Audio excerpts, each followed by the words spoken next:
ಧರ್ಮಸ್ಥಳ ಪ್ರಕರಣಕ್ಕೆ ಸಂಬಂಧಪಟ್ಟಂತೆ ಈಗಾಗಲೇ ಸಮೀರ್ಗೆ ವಿಚಾರಣೆಯ ಟೆನ್ಷನ್ ಶುರುವಾಗಿದೆ. ಬುರುಡೆ ಸಮೀರ್ಗೆ ಮತ್ತೆ ಪೊಲೀಸರಿಂದ ಬುಲಾವ್ ಬಂದಿದೆ. ಎಐ ವಿಡಿಯೋಗೆ ಸಂಬಂಧಿಸಿದ ವಸ್ತುಗಳನ್ನು ತರಲು ಎಸ್ಐಟಿ ಅಧಿಕಾರಿಗಳು ಈಗ ಸೂಚನೆಯನ್ನು ನೀಡಿದ್ದಾರೆ. ಹಾರ್ಡ್ ಡಿಸ್ಕ್, ಮೊಬೈಲ್ ಅನ್ನು ತರಲು ಈಗಾಗಲೇ ಪೊಲೀಸರು ಸಮೀರ್ಗೆ ಸೂಚನೆಯನ್ನ ನೀಡಿದ್ದಾರೆ. ಬೆಳತಂಗಡಿ ಪೊಲೀಸ್ ಠಾಣೆಗೆ ಸಮೀರ್ ಈಗಾಗಲೇ ಹಾಜರಾಗುವ ಸಾಧ್ಯತೆ ಇದೆ. ಇವತ್ತು ಹಾಜರಾಗುವ ಸಾಧ್ಯತೆ ಇದೆ. ಸಮೀರ್ ಆದಾಯದ ಮೇಲೂ ಕೂಡ ಪೊಲೀಸ್ ಅಧಿಕಾರಿಗಳು ಒಂದು ಕಣ್ಣಿಟ್ಟಿರುವಂತದ್ದು. ಹಾಗಾದ್ರೆ ಬುರುಡೆ ಗ್ಯಾಂಗ್ ಜೊತೆ ನಂಟಿನ ಬಗ್ಗೆಯೂ ಕೂಡ ಈಗಾಗಲೇ ತನಿಖೆ ಕೂಡ ಆಗ್ತಾ ಇದೆ. ಒಂದು ರೀತಿಯಾಗಿ ಬುರುಡೆ ಸಮೀರ್ಗೆ ಮತ್ತೆ ಪೊಲೀಸರಿಂದ ಬುಲಾವ್ ಬಂದಿದೆ.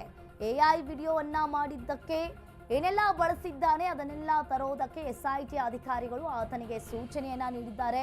ಬೆಳತಂಗಡಿ ಪೊಲೀಸ್ ಠಾಣೆಗೆ ಸಮೀರ್ ಇಂದು ಹಾಜರಾಗುವ ಎಲ್ಲ ರೀತಿಯ ಸಾಧ್ಯತೆಗಳು ಕೂಡ ಇದ್ದಾವೆ. ಇನ್ನು ಒಂದು ರೀತಿಯಾಗಿ ಹಾರ್ಡ್ ಡಿಸ್ಕ್, ಮೊಬೈಲ್ ಅನ್ನ ತರಲು ಪೊಲೀಸರು ಸೂಚನೆಯನ್ನ ನೀಡಿದ್ದಾರೆ. ಸಮೀರ್ ಆದಾಯದ ಮೇಲೂ ಪೊಲೀಸರು ಕೂಡ ಒಂದು ಕಣ್ಣಿಟ್ಟಿದ್ದಾರೆ. ಬುರುಡೆ ಗ್ಯಾಂಗ್ ಜೊತೆ ನಂಟಿನ ಬಗ್ಗೆಯೂ ಕೂಡ ಎಸ್ಐಟಿ ಅಧಿಕಾರಿಗಳು ಈತನನ್ನ ಇವತ್ತು ತನಿಖೆ ಮಾಡ್ತಾರೆ.